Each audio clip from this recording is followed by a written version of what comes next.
আসসালামু আলাইকুম প্রিয় দর্শক, কয়েকটি খবর আপনাদের কাছে নিয়ে আসলাম। প্রথম আলোর খবর, অধ্যাপক ইউনূস নরেন্দ্র মোদীর বৈঠক নিয়ে ঢাকার চিঠির জবাব এখনও দেয়নি দিল্লি। এই শিরোনামের খবরটা একটু পড়ে শুনি। আগামী মাসের শুরুতে থাইল্যান্ডে অনুষ্ঠেয় বিমস্টেক শীর্ষ সম্মেলনের ফাঁকে প্রধান উপদেষ্টা অধ্যাপক মোহাম্মদ ইউনূসের সঙ্গে ভারতের প্রধানমন্ত্রী নরেন্দ্র মোদীর সঙ্গে বৈঠক চেয়ে দিল্লিকে চিঠি দিয়েছিল ঢাকা। গত বুধবার পাঠানো সেই চিঠির উত্তর এখনও দেয়নি দিল্লি।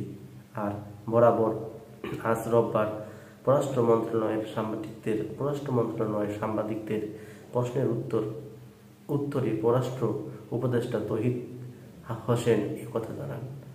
থাইল্যান্ডের রাজধানী ব্যাংককে দুই নেতার সম্ভাব্য বৈঠকের বিষয়ে দিল্লির কাছ থেকে কোনো উত্তর এসেছে কিনা জানতে চাইলে পররাষ্ট্র উপদেষ্টা বলেন, না, কোনো উত্তর আসেনি, আমরা তো মাত্র জানালাম।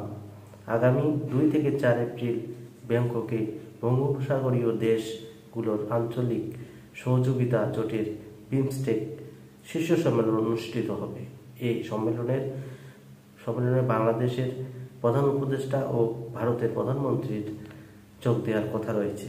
এই সম্মেলনের ফাঁকে দুই নেতার বৈঠক চেয়ে দিল্লির কাছে কূটনৈতিক পত্র পাঠিয়েছেন ঢাকা। এদিকে ভারতের সংবাদ সংস্থা পিটিআই এর খবরে বলা হয়েছে, অধ্যাপক ইউনূসের সঙ্গে নরেন্দ্র মোদীর বৈঠক আয়োজনে বাংলাদেশের অনুরোধ বিবেচনা করা হচ্ছে বলে জানিয়েছেন ভারতের পররাষ্ট্রমন্ত্রী জয়শঙ্কর। তো বিবেচনা করতেছেন ওনারা। আসলে আমরা চাই এই দুই নেতার বৈঠক খুব, প্রতিবেশী চাইলেই পাল্টানো যায় না।